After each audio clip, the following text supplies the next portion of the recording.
ನಮಸ್ಕಾರ ಗೆಳೆಯರೇ. 1ನೇ ತಾರೀಕಿಂದ 4ನೇ ತಾರೀಕು ತನಕ ಸೋಲೋ ಟ್ರಿಪ್ ಮಾಡಿದ್ದು ಇದೊಂದು ಸಣ್ಣ ವಿಡಿಯೋ ನಿಮಗೆ ತೋರಿಸ್ತಾ ಇದ್ದೀನಿ. ಪರಿಸರದ ಮಡಿಲಲ್ಲಿ ನಾನು ವಿಡಿಯೋ ಮಾಡಬೇಕು ಅಂತ ಹೋಗಿಲ್ಲ ಫಸ್ಟ್ ಆಫ್ ಆಲು, ಬಟ್ ಇದೇ ರೀತಿ ಸುಮ್ಮನೆ ತೆಗ್ದಿರೋಂಥ ಒಂದು ಫೋಟೋಸ್ ಆಗಲಿ ಒಂದು ವಿಡಿಯೋ ಆಗಲಿ ಅದನ್ನೆಲ್ಲ ಜೋಡಣೆ ಮಾಡಿ ನಿಮಗೆ ಈ ಒಂದು ಅದ್ಭುತವಾದ ಜಾಗನ ತೋರಿಸ್ಬೇಕು ಅಂತ ನನ್ನ ಮನ್ಸಿಗೆ ಅನಿಸ್ತು. ಇಲ್ಲಿ ನಾನೇ ಟೆಂಟ್ ಹಾಕ್ಕೊಂಡು ಅಲ್ಲಿ ಲೋಕಲ್ ಅವ್ರ ಜೊತೆ ಬೆರೆತು ಅಡುಗೆ ಮಾಡಿಕೊಂಡು ನೋಡಿ ಎಷ್ಟು ಅದ್ಭುತವಾಗಿ ಚಿಕನ್ನು ಪ್ರಾನ್ಸು ಎಲ್ಲ ಬೇಯ್ತಾ ಇದೆ.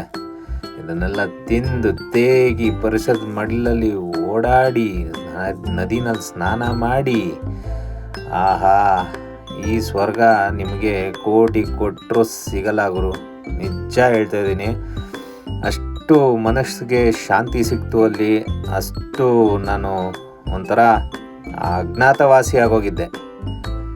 ಈ ಒಂದು ವಿಡಿಯೋ ನೋಡಿ, ಇದು ಮೋಡಗಳು ಆಕಾಶದಲ್ಲಿ ಎಷ್ಟು ಸ್ಲೋ ಹೋಗ್ತಾಯಿತ್ತು ಅಂದರೆ ಇದನ್ನು ಟೈಮ್ ಲ್ಯಾಪ್ಸ್ ಮಾಡಿ ತೆಗ್ದಿದ್ದು. ಈ ಥರ ಚಿಟ್ಟೆಗಳು ತುಂಬ ಇವೆ, ಹಂಗೆ ಸ್ಲೋ ಮೋಷನಲ್ಲಿ ಸಿಕ್ತು. ಯಾವುದೇ ಚಿಟ್ಟೆ ಹತ್ರ ಕ್ಯಾಮ್ರಾ ಎತ್ಕೊಂಡೋದ್ರೆ ಪಟ್ ಅಂತ ಓಡೋಗೋದು. ಆಮೇಲೆ ಈ ಪುಸ್ತಕ ಓದ್ದೆ ರೀ, ಅದ್ಭುತ. ಇದು ಅವತ್ತಿನ ಹುಣ್ಣಿಮೆ ರಾತ್ರಿ ಬೆಳ್ದಿಂಗ್ಳಲ್ಲಿ ತೆಗ್ದಿದ್ದಂಥ ಒಂದು ಚಿತ್ರ. ಏನೇ ಆಗಲಿ ನಮಗೆ ನಮ್ಮ ಸಮಯ ಅನ್ನೋದು ಯಾವಾಗಲೂ ಇರಬೇಕು ಗೆಳೆಯರೆ. ಸೊ ಈ 3 ದಿನ ಒಂದು ಅಜ್ಞಾತವಾಸದಿಂದ ನಾನು ತುಂಬಾ ಆಲೋಚನೆಗಳಲ್ಲಿ ಗೆದ್ದಿದ್ದೀನಿ.